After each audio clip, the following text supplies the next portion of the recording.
स्मरणीय सदैव वंदनीय। इस पूरे संसार को क्रियात्मक रूप से उत्पन्न करने वाली मां भद्रकाली और प्राण प्रतिष्ठित रूप से हमारे प्रांगण में विराजमान उनके सच्चरणों में अनंत कोटि नमन। परम श्रद्धेय अर्चनीय वंदनीय प्रातः स्मरणीय श्रोत्रिय ब्रह्मनिष्ठ सकल शास्त्र पारावार्य नित्य लीला ने महाराज श्री उनके सच्चरणों में अनंत कोटि नमन। व्यास गति पर विराजमान हमारे परम श्रद्धेय आचार्य जी कुचित से पधारे हुए मंचासीन समस्त संत विद्वत वृंद सबके सच्चरणों में अनंत कोटि नमन। और भगवान के सबके ही परम पावन अंश रूप से विराजमान आप सभी भक्तजन भक्तमती माताओं बहनों, आप सबके हृदय में विराजमान जो भगवान हैं उन भगवान का पावन स्मरण करते हुए और माता जी का जो वास्तविक स्वरूप है उस वास्तविक स्वरूप के ऊपर में चिंतन करने का प्रयास। श्री गुरु ग्रंथ साहब में आपने सुना होगा, यहाँ जितने भी हमारे श्रोता इत्यादि हैं सब किसी न किसी रूप में संबंधित हैं। और देहरादून का जो ये इलाका है ये मिला जुला इलाका है, इसमें ग्रंथ साहब भी चलता है और साथ साथ जो है सनातन धर्म के हम लोग हैं ही नहीं आए। तो ग्रंथ साहब में एक बात उन्होंने लिखी है कि एकल माई जुगत बियाई तीन चेले पड़वान, एक संसारी एक भंडारी एक लाए दीवान। देवी भागवत में वर्णन आता है माता जी के संबंध में कि माता जी ने सबसे पहले ब्रह्मा विष्णु महेश को एकल माई जुगत बियाई और तीन चेले पड़वान। तीन के चेले हुए, एक ब्रह्मा जी हुए, एक विष्णु भगवान हुए, महेश हुए। और तीनों चेले में एक संसारी, एक संसार को संभालने वाले भगवान नारायण के स्वरूप, और एक भंडारी ब्रह्मा जी हुए, भंडार से अपने पूरी तरह से जिसको जो जरूरत है देते जाए।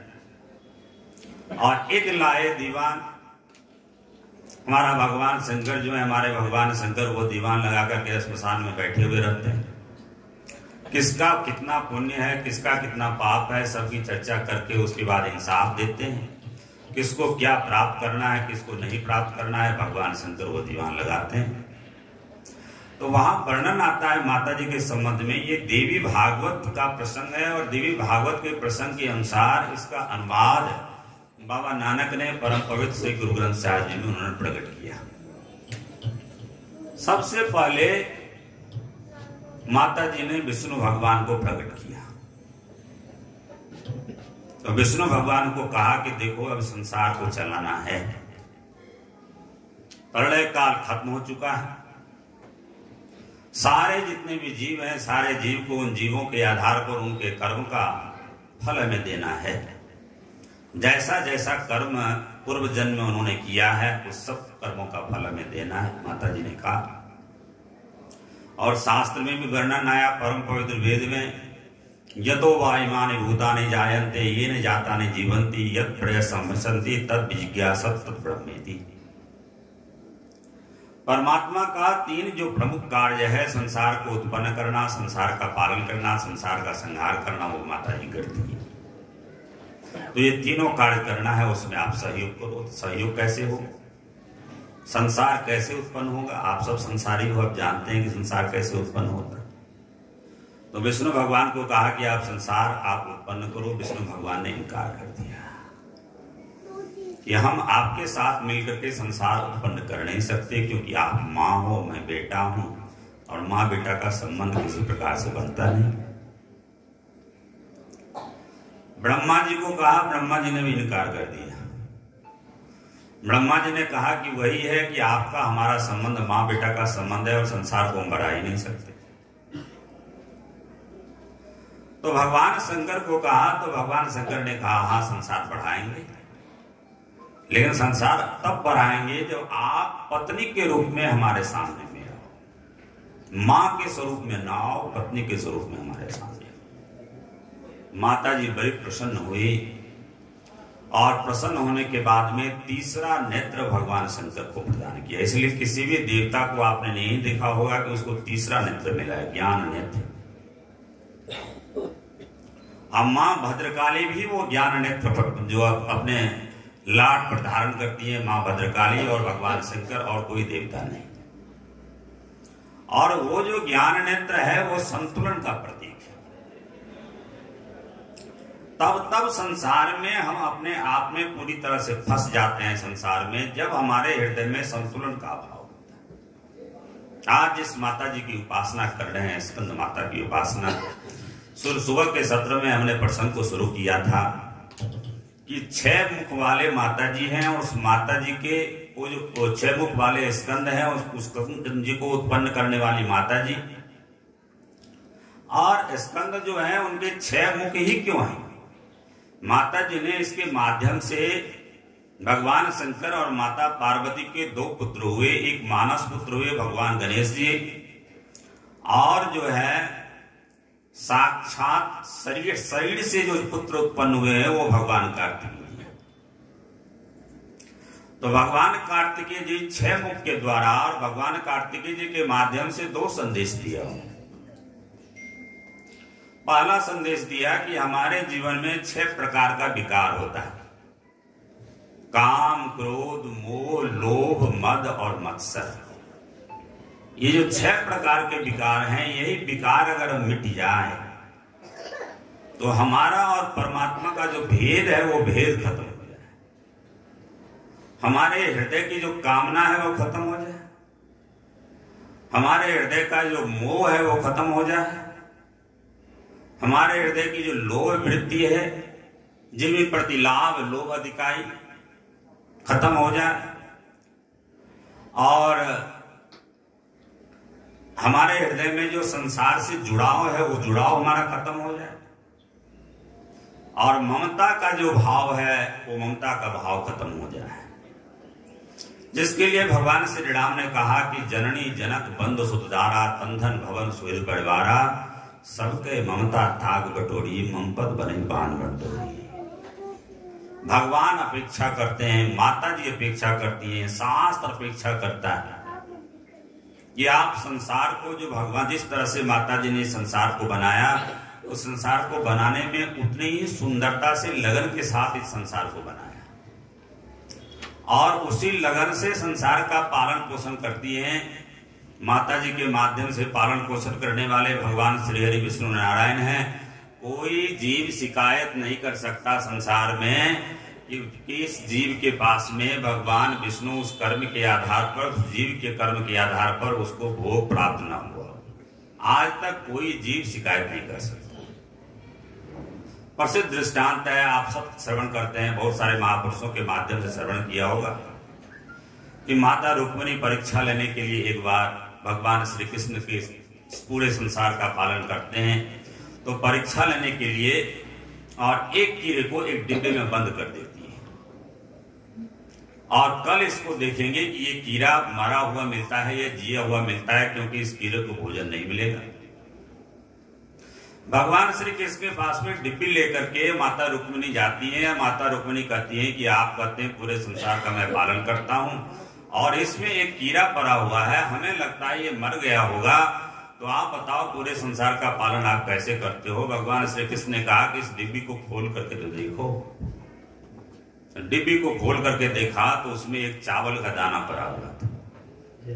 वो चावल का दाना जो है आधा टुकड़ा पड़ा हुआ था, आधा उस जो कीड़े ने उसको खा लिया था और आधा वो टुकड़ा पड़ा हुआ था। पुराने जमाने में जब अभी भी मंदिर में जाते हैं, आजकल के जमाने में तो चलो अवसर के ऊपर में मंदिर में जाते हैं, आप लोगों में संस्कार पड़ा हुआ है तो बिना अवसर के भी मंदिर में आते हो, लेकिन जब भी मंगल तिलक लगाया जाए तो उसके साथ में अक्षत जरूर लगाया जाए, वो विशेष मंगल का प्रतीक होता है। तब माता रुक्मिणी के ललाट पर पंडितों ने अक्षत लगाया हुआ था। भगवान ने संकल्प लिया और संकल्प लेने के साथ में एक जो है वो चावल का दाना उसमें गिर गया और गिरने के बाद में वो आधा चावल का दाना जो है वो कीड़ा खा गया। तो भगवान श्री कृष्ण ने कहा कि मैं बड़ी ईमानदारी के साथ में, हे माता जी, जैसे हमें आदेश दिया गया वैसे बड़ी ईमानदारी के साथ संसार का पालन करता हूँ। ब्रह्मा जी बड़ी ईमानदारी के साथ संसार की रचना करते हैं और भोले शंकर बड़ी ईमानदारी के साथ संसार का संहार करते हैं। किसी प्रकार का उसमें किसी तरह का कोई भेदभाव नहीं। और ये सब परमात्मा कोटि के लोग हैं। परमात्मा तो सिर्फ सगुण निराकार को ही कहा गया परमात्मा हमारे शास्त्र में, लेकिन परमात्मा कोटि के लोग इसलिए हैं कि इनमें न कामना है, न क्रोध है, न लोभ है, न मोह है, न किसी प्रकार से मद है, न किसी प्रकार से मत्सर है। जिस समय संसार में माता जी के कार्य करने के लिए आते हैं उस समय में भी विशुद्ध स्वरूप में होते हैं। जिस समय में संसार का कार्य करते हैं उस समय में भी विशुद्ध स्वरूप में होते हैं और जिस समय में संसार का कार्य पूरा करते हैं उस समय में भी विशुद्ध स्वरूप होता है। जितनी लगन से संसार को तैयार करते हैं उतनी ही बेरहमी से संसार को खत्म कर देते हैं। जैसे आपने देखा होगा एक बच्ची गुड़िया होती है, मिट्टी का खिलौना बनाती और मिट्टी का खिलौना बनाने के बाद में उस मिट्टी का खिलौना पसंद नहीं आता तो उसको तोड़ देती है, लेकिन तोड़ने के बाद में उसका कोई रोना धोना नहीं होता। और ये सारा संसार हम सब परमात्मा के मिट्टी के खिलौने हैं, लेकिन यही विडंबना है, यही अंतर आता है। जब जितने भी महापुरुष हुए, चाहे जर भरत जी हुए, चाहे कपिल मुनि हुए, चाहे जितने भी हुए, भगवान श्री राम, शास्त्र में ऐसा कहा गया, महापुरुष ऐसा कहते हैं, कृष्ण भोगी सुख त्यागी नृपजनक राघवो वशिष्ठ कर्म करता स सर्वेत्य ज्ञानिना समा। ये सब अपने ज्ञान की कोटि में है। थोड़ी सी उनके जीवन में कोई ममता नहीं रही, अपने संबंध, अपना जो वास्तविक रक्त का संबंध है उससे किसी प्रकार का कोई ममता नहीं रहा। भगवान श्री राम को लक्ष्मण जी इतने प्यारे थे, लक्ष्मण जी को ड्यूटी दे दी कि ऐसा करो कि हमारे काल देवता मिलने के लिए आए हैं और कहते हैं महाराज आप लीला का संवरण करो। भगवान के लिए कभी जन्म शब्द का प्रयोग नहीं किया जाता और भगवान के लिए मृत्यु शब्द का प्रयोग नहीं किया जाता। दोनों से ऊपर भगवान है परमात्मा। अब जन्माष्टमी इत्यादि नाम रख दिया लौकिक परंपरा के अनुसार, लेकिन शास्त्र में हमेशा ही वर्णन आया भगवान का अवतरण होता है। विप्रधेनु सुरसंत हित लिन्न मनुज अवतार निज इच्छा निर्मित माया गुण गोपाल। निज इच्छा निर्मित माया गुण गोपाल। जिस समय संसार में आते हैं उस समय में भी किसी प्रकार की कोई ममता नहीं होती और संसार जिस समय संसार में रहते हैं इस समय में भी कोई ममता नहीं होती और संसार से जाते हैं फिर भी किसी प्रकार की ममता नहीं होती, कोई अहम नहीं होता। लक्ष्मण जी इतने प्रेमी हैं परमात्मा भगवान के स्वरूप को इतना जानते हैं कि लक्ष्मण जी से जब निषाद राज भू ने पूछा कि ये बताओ कि ये जो भगवान साथरी पर सो रहे हैं तो इनको देख करके हमें रोना आ रहा है कि अयोध्या में हर प्रकार की सुख सुविधा इनको मिलती है और हर प्रकार की सुख सुविधा एक राजकुमार को जितनी मिलनी चाहिए उससे अधिक सुख सुविधा मिलती है। और जो चक्रवर्ती राजा दशरथ हैं अपने आंखों के पलकों में जैसे लगते हैं हमेशा हमेशा के लिए भगवान श्री राम को रखना चाहते थे, आज साथरी पर सोए हुए हैं और इसलिए मुझे रोना आ रहा है। रात्रि में दोनों पहरा कर रहे हैं तो लक्ष्मण जी ने कहा राम ब्रह्म परमारथ रूपा अभिलख अनादि अनूप स्वरूपा। राम ब्रह्म परमारथ रूपा। राम शब्द का अर्थ हमारे महापुरुषों ने किया है रमन्ते योगिना यस्मिन इति स राम। योगी लोग को जिस चीज में रमन करना चाहिए या योगी लोग जिस चीज में रमन करते हैं उनको राम बोलते हैं। और राम ब्रह्म परमारथ रूपा, जो संसार में व्यापक है उसको ब्रह्म कहा जाता है, अर्थात जिसके ओर छोड़ का कोई पता नहीं है। कितनी लंबाई है, कितनी चौड़ाई है, कितनी मोटाई है, आज तक जिसका कोई पता नहीं कर सका। स्वार्थ के जो वशीभूत है संसार में वो संसारी है, और स्वार्थ के वशीभूत जो नहीं है वो अपने आप में संसार से परे है। तो किसी प्रकार का स्वार्थ परमात्मा में नहीं है। नाम ब्रह्म परमार्थ रूपा अविलख अनादि अनूप स्वरूपा। इंद्रियों के द्वारा उनको जाना नहीं जा सकता। कब से संसार में आए आज तक कोई ऋषि मुनि पता नहीं कर पाए। बाबा नानक ने कहा, तिथ वार न योगी जाने, ऋतु मान कोई। आज कब से परमात्मा अनादिकाल से 6 अनादि कहा गया, 6 और संसार में चले आते आ रहे हैं, इसको आज तक कोई जान नहीं सका। अनादि स्वरूपा उनका जो वास्तविक स्वरूप है, और वही स्वरूप दिखाया। दुर्वासा ऋषि आ गए, आने के बाद कहने लगे कि मैं अंदर जाना चाहता हूं। लक्ष्मण जी ने कहा कि भगवान ने साफ मना किया हुआ है, अंदर किसी का प्रवेश नहीं है। भगवान की वार्ता काल देवता से चल रही है, अंदर किसी का प्रवेश नहीं है। दुर्वासा जी ने कहा, या तो मरने के लिए तैयार हो जाओ, हम श्राप दे देते हैं, और या ऐसे भी तुम्हें मरना है वैसे भी तुम्हें मरना है, तुम्हें अभी मैं श्राप देता हूं, या नहीं तो मुझे प्रवेश करने दो। क्योंकि ये वंश जो है इसको रघुकुल कहा जाता है। ये वंश जो है वो चक्रवर्ती राजा हरिश्चंद्र का वंश है। इस प्रकार के जितने महापुरुष हैं ये राजा भागीरथ का वंश है। ऋषि मुनियों का जहां अति सम्मान किया जाता है और परमात्मा से भी विशेष दर्जा जिसको दिया जाता है वो वंश ये है। तो इस वंश में जो है आप सब विराजते हो, लेकिन पहली बार जीवन में मुझे अनुभव हुआ कि आपने हमारा सम्मान नहीं किया, आप मुझे अंदर जाने नहीं दे जा रहे हो, इसीलिए आपको मैं श्राप दे रहा हूं। लक्ष्मण जी ने कहा, महाराज चले जाओ, जो भी श्राप का श्राप क्यों लेंगे, जो भगवान फैसला करेंगे। भगवान ने पहले निश्चित कर दिया था, बिना हमारे परमिशन के, बिना हमारे आदेश के अगर कोई अंदर आएगा तो तुमको मृत्युदंड मिलेगा। काल देवता चले गए, दुर्वासा ऋषि मिलकर के चले गए।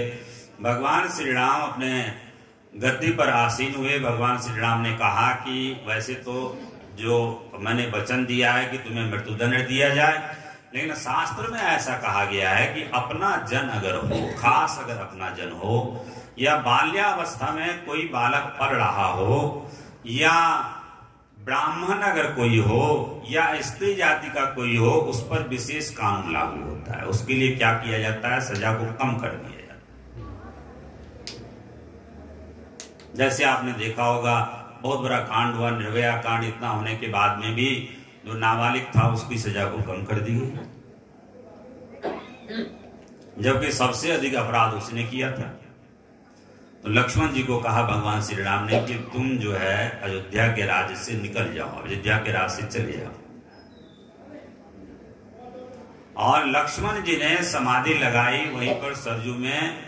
अगर भगवान के बिना तो हमारा किसी प्रकार का कोई अस्तित्व नहीं है। सरजू नदी में समाधि लगाई, समाधि लगा करके अपने प्राण का भली भांति परित्याग कर दिया। तो भगवान ने क्या दिखाया, जो कहा है शास्त्र में, परम पवित्र वेद में जो वर्णन आया, यतो वा इमानि भूतानि जायन्ते येन जातानि जीवन्ति यत् प्रयसंवसन्ति तद् विजिज्ञासत तद् ब्रह्म।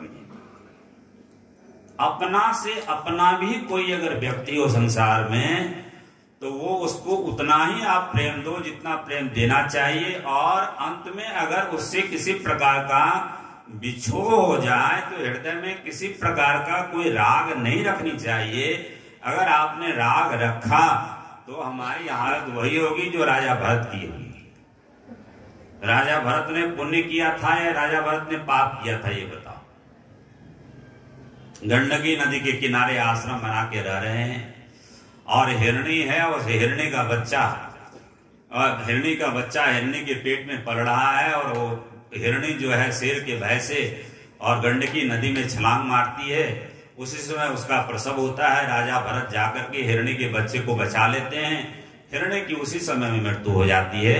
और जिंदगी भर जब तक राजा भरत रहे तो उसका पालन पोषण करते रहे। परमार्थ करना कहाँ बुरा है, शास्त्र में परमार्थ करना हमेशा ही अच्छा ही कहा गया।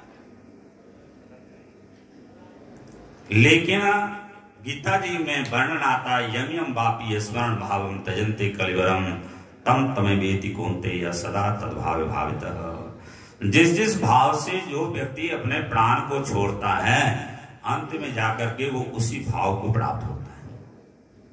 माता जी का स्वरूप जो है, स्कंद माता का संतुलन का स्वरूप है, यही एक ऐसा स्वरूप है जो कोई अस्त्र शस्त्र नहीं धारण करती। ये माता वात्सल्य की स्वरूप है। संसार वाले को संतुलन दिखाया। ये सब जितने भी विकार हैं स्कंद के माध्यम से, भगवान स्कंद के माध्यम से, ये सब विकार अगर छोड़ दो तो संसार में अपने आप में परम पवित्र विनय पत्रिका का आप जो है श्रवण कर ही रहे थे कि जाके प्रिय न राम वैदेही तजिए कोटि बैरी सम यद्यपि परम सजी।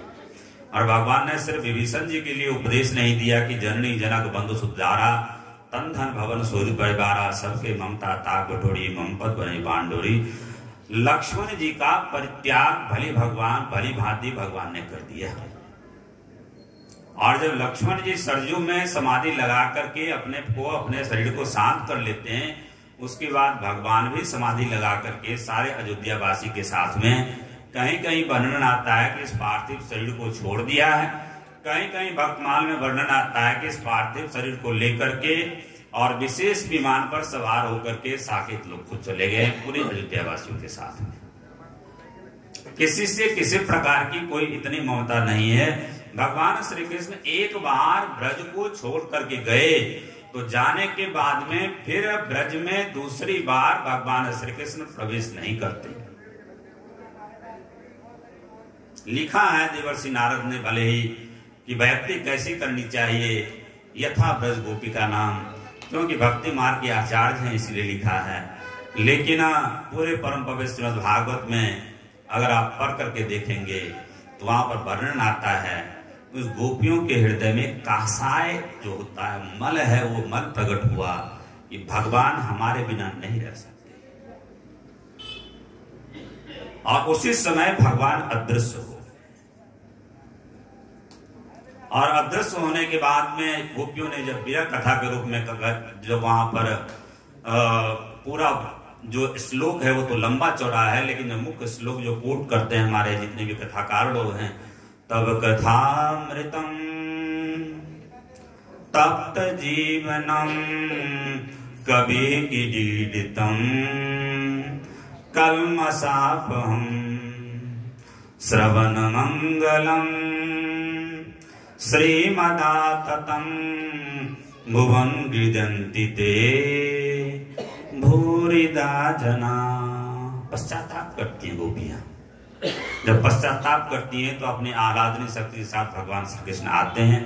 और ये तो चलता रहा वहां का रास, लेकिन गोपियों को पूरी जिंदगी भर समझ में आए, जिंदगी भर समझ में आए।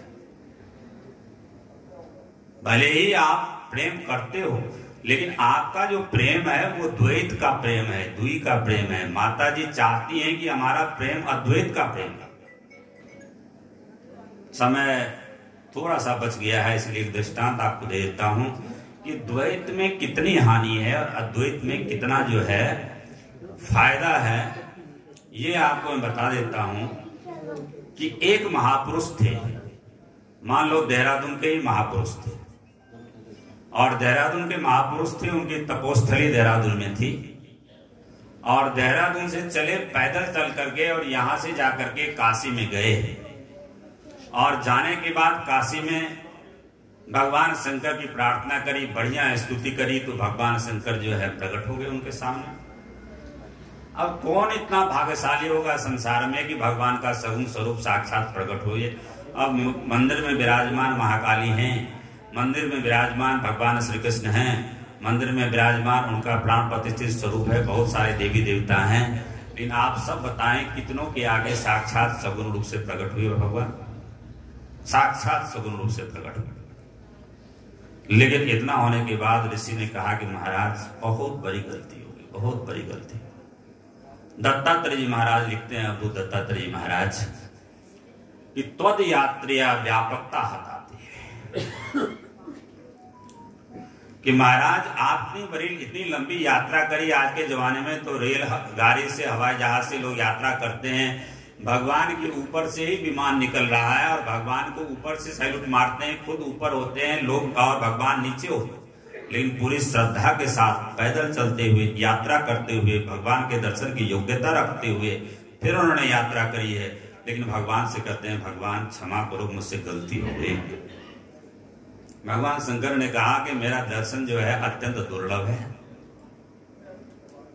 और फिर कौन सी गलती हो गई? तो ऋषि ने कहा गलती यही हो गई कि हमने ये मान लिया कि आप काशी क्षेत्र में विशेष रूप से विराजमान हो, हमारे देहरादून क्षेत्र में आप विराजमान नहीं, और देहरादून क्षेत्र में आप विराजमान नहीं हो, इसलिए देहरादून क्षेत्र से हमें पैदल चल करके काशी आना पड़ा। हमें आपको बुलाने के लिए कहीं जाने की जरूरत नहीं है, कहीं आने की जरूरत नहीं है। हरि व्यापक सर्वत्र समाना, प्रेम ते प्रगट होई में जाना। परमात्मा सर्वत्र व्यापक है। यस्मिन् सर्वाणि भूतानि,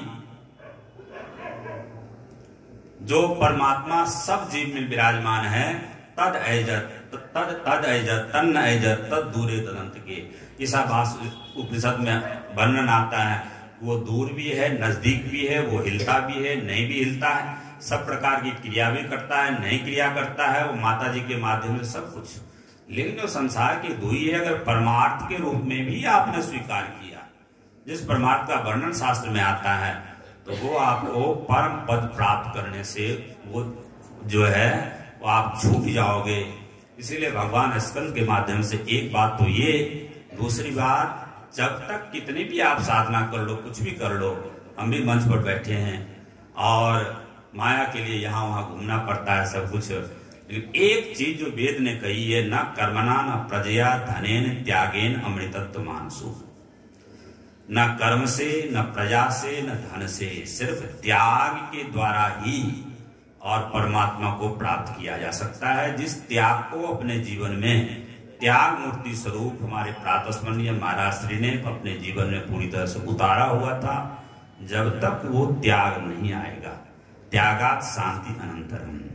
और भगवान स्कंद इसीलिए पूर्ण होते हैं कि भगवान स्कंद की ना तो भगवान शंकर में ममता रही, ना माता पार्वती में ममता रही।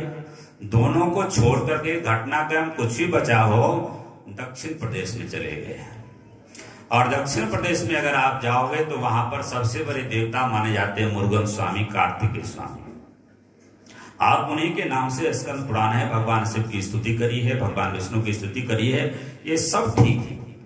लेकिन एक जो पिता और पुत्र की आत्मीयता होती है, वो भगवान स्कंद में नहीं है। और यही हमारे स्कंद माता का स्वरूप है। संयोग से पहले 20 मिनट था, फिर हमारे परम श्रद्धेय आशु जी, हमारे परम श्रद्धेय भगत जी विराजमान हैं, 30 मिनट कर दिया तो 30 मिनट का समय पूर्ण हुआ। परम विद्वान है हमारे भगवान व्यास गति पर विराजमान है व्यास जी, उनके भी वचन को सुनने दो। सुनना जो है ना, वो सुनना अच्छा है, और बोलना उसको कमनेन्द्रिय कहा गया, और सुनना जो है वो ज्ञानेन्द्रिय है। तो सुनना अच्छा है और बोलना जो है, अब हमें जरूरत है इसीलिए हम बोल लेते हैं, लेकिन सुन सुन करके ऐसी स्थिति को हमें प्राप्त करनी पड़ेगी जो माता भद्रकाली की स्थिति है। जिस अवस्था में भगवान श्री कृष्ण जीते हैं, जिस अवस्था में भगवान श्री राम रहते हैं, जिस अवस्था में भगवान सुखदेव जी महाराज हैं, जिस अवस्था में भगवान वशिष्ठ जी महाराज हैं, हमारे जितने भी ज्ञानी जन जिस अवस्था में अपने आप में स्वरूप में रहते हैं, हमारे प्रातस्मरणीय महाराज श्री हैं, वो अवस्था हमें प्राप्त करनी पड़ेगी। और यही सब पुष्पांजलि प्रातस्मरणीय महाराज जी के सच्चरणों में समर्पित आप सभी के लिए मंगल कामना। सर्वे भवन्तु सुखिनः, सर्वे सन्तु निरामया, सर्वे भद्राणि पश्यन्तु मा कश्चित् दुःखभाग् भवेत्। ओम शांति शांति शांति। दुर्गति नाशनि दुर्गे